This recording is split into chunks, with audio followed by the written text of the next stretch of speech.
We don't know if we're gonna have to rerun them on the side.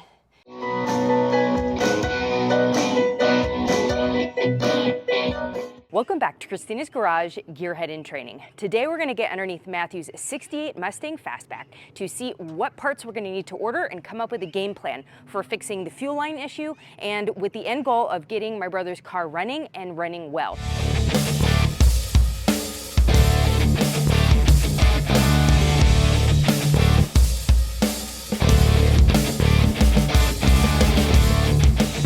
This is the newer tank that my dad had put in. Jeff told me that this is the pressure one, or the one that leaves the tank is this one. Or no, sorry, this one here, because this one goes up to the filter. And you see it kind of goes up, and so I guess there are some options for fuel tanks where you don't have a return line, or that it's like the same. The way this one's set up, it has the two lines. And then there's I think this is the electronics, or the gauge, or the what do you want to call it? Is it fuel pump? It goes into the tank. Yep. Okay, so this is the fuel pump and the fuel level sending unit wires. So fuel. Power, a ground, and then there should be a second ground and a signal. Okay, there's 4 wires. 4 wires that are coming out of there. So it's all the electronics for all of that. It comes down here. And then the part that was definitely leaking was up here, that was leaving the fuel filter. So that section for sure we're gonna need to replace. And then, yeah, so that goes up there, this one goes over there. So today we're gonna get an idea of where the lines run and see how much hose we're going to need to order, because at the very least we're going to replace the sections that were absolutely leaking. We want to diagnose what the issue actually is before we decide if we want to rerun, because I don't know if you can see it from here. You see the black hose. It goes down the side and it goes, what did you call that? Down, it runs down the transmission tunnel. You can see the fuel line running up, and then it looks like maybe that's a sensor going into something. There we go. You can see the fuel line. It's that black. Let's see if I can point to it right there. So that runs down the center, and that is the speedometer. Would you call it speedometer what? Cable. The speedometer cable. It goes into the transmission. And then the fuel lines run down, and then we're gonna see it pop up near the engine right here. It comes, see the tunnel behind, it comes up underneath that tunnel and then comes in to the Holley Sniper EFI 1. You can see it from this side as well, because it's got 2. There's another one there.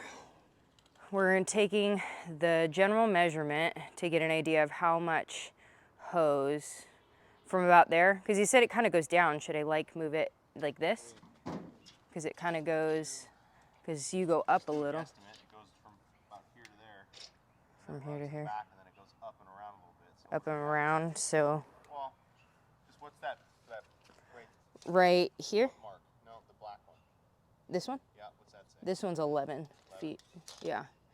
So what do you think? Like 15? Because this would be about 15 here. It's not going to go that far that way. Okay. It loops up a little bit, and then it stops too before it moves on to the tank. Oh, so like 14? They come in like 10-foot lengths and 20-foot lengths. Oh, so we're going to have to get 20. Yeah. The problem is, though, we may have to get 2 of them, 1 for each one. Oh, because we have a bunch extra. Because the 2. So hopefully we just need to do the pressure. Okay. But I'm looking it up right now, so we'll see what our options are on the box length. Kind of funny. The first video that I did, if you guys watched that one, I said that this was a 67 Mustang. My brother thought it was a 67, and one of the tips that I got from a friend is that if you look at the tail lights, it will tell you what year it is. This one actually says 67 on it. When I looked at the VIN, it's a 68. My stepmother was like, also, it's a 68. I confirmed it by looking at the VIN. It is actually a 68, not a 67. Jeff and I have been crawling underneath the car to get an idea of what parts of the line we're gonna need to replace, because we think the issue that my dad was having potentially before the fuel line started leaking, this was before he passed, and it's possible because the lines run down the middle that they might be overheating. We're not sure if that's the problem yet. That's part of one of the reasons why we're going to upgrade the Holley system to make sure that we negate any other potential issues. With this, we're thinking of pulling out the lines that for sure started leaking, and then put in rubber hose to begin with. If you guys watched that other video that I did with Tea Garden, he was saying that rubber hose with the ethanol and stuff, it's going to eat through it. The rubber hose isn't going to be the end all. We don't know if we're going to need to reroute the fuel lines from the center here. We don't know if we're going to have to rerun them on the side. If it's okay being ran down the center, then that's fine. Then we can just leave it running down the center. We're going to run with rubber hose because, one, it's the cheaper option to just kind of plug and go. We're going to replace all of these parts, and then I forgot what he said. What were these called again, these little clamps things? Screw clamp? These are called screw clamps, and Jeff was saying a quick connect would be better down the road.